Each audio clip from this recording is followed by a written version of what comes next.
চাঁদাবাজদেরকে আপনারা ধরুন।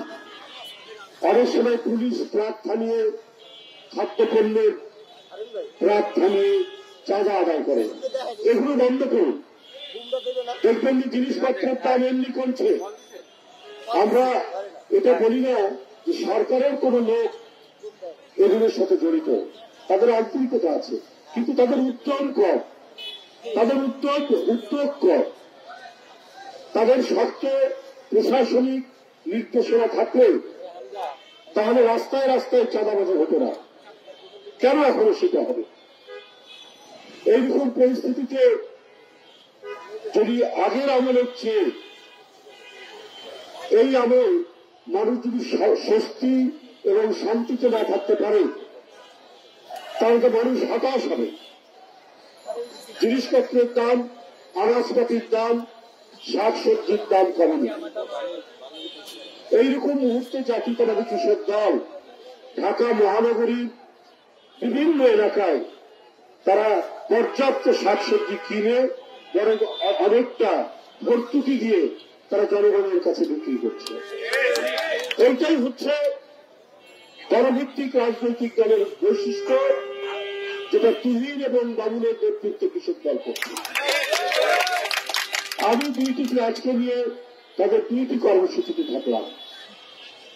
এটা আজকের কর্মের ভিতরে ওরা না করলেও পারে, কৃষক দলের আছে কাজ দেয়, কিন্তু কৃষক দলের টার্গেট তো জনগণ, দুঃখী মানুষ, দরিদ্র মানুষ, দুঃখী দরিদ্র মানুষ। শীত এবার আগাম শীত পড়েছে এবং এর তীব্রতা অনেক বেশি। এই তীব্রতা বেশি বলে তারা যে আজকে শীত বস্ত্র বিতরণ, কম্বল বিতরণের কর্মসূচি নিয়েছে, এটা আমি মনে করি জনগণের সপক্ষে, জনগণের কল্যাণ চিন্তা করেই তারা ওই কাজটি করেছে। সুতরাং তারা কেউ বসে নেই। বিএনপির কোন অঙ্গ সংগঠন, বিশেষ করে জাতীয়তাবাদী কৃষক দল, আপনারা সামনে বলুন যে কৃষক দলের যে মূল দায়িত্ব কৃষির উন্নয়ন করা। মাত্র 4-5 দিন আগে বাংলাদেশের অগ্রপ্রত্যন্ত উত্তরাঞ্চলের অপরের নদীর চরের মধ্যে তারা হাইব্রিড মরিচ উৎপাদনে, অর্থাৎ যে জমিতে 1 মণ মরিচ উৎপাদন হয় সেই জমিতে যদি 5 মণ মরিচ উৎপাদন করা যায়, সেই বগুড়া থেকে চারা নিয়ে গিয়ে কুড়িগ্রামে তারা দিয়ে এসেছে।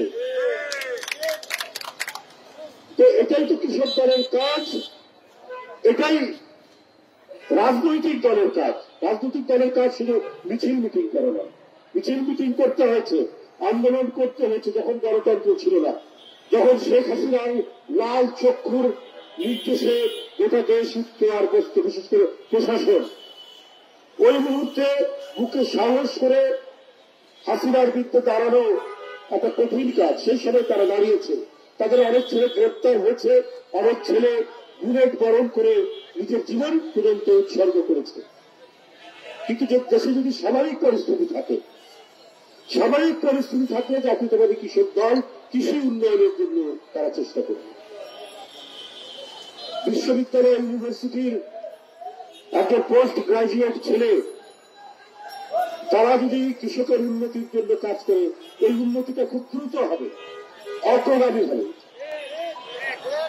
সুতরাং অন্তর্বর্তীকালীন সরকারকে আমরা এগুলির উপরে বেশি চোখ দেওয়ার জন্য, এগুলোকে উপরেই তারা দৃষ্টি দেবেন, যাতে মানুষ যেন অনাহারে না থাকে। এইটাই তো কাজ। এক হচ্ছে শান্তি শৃঙ্খলা রক্ষা করা, পাড়ায় মহল্লায় যাতে কোনো ধরনের চাঁদাবাজি না হয়।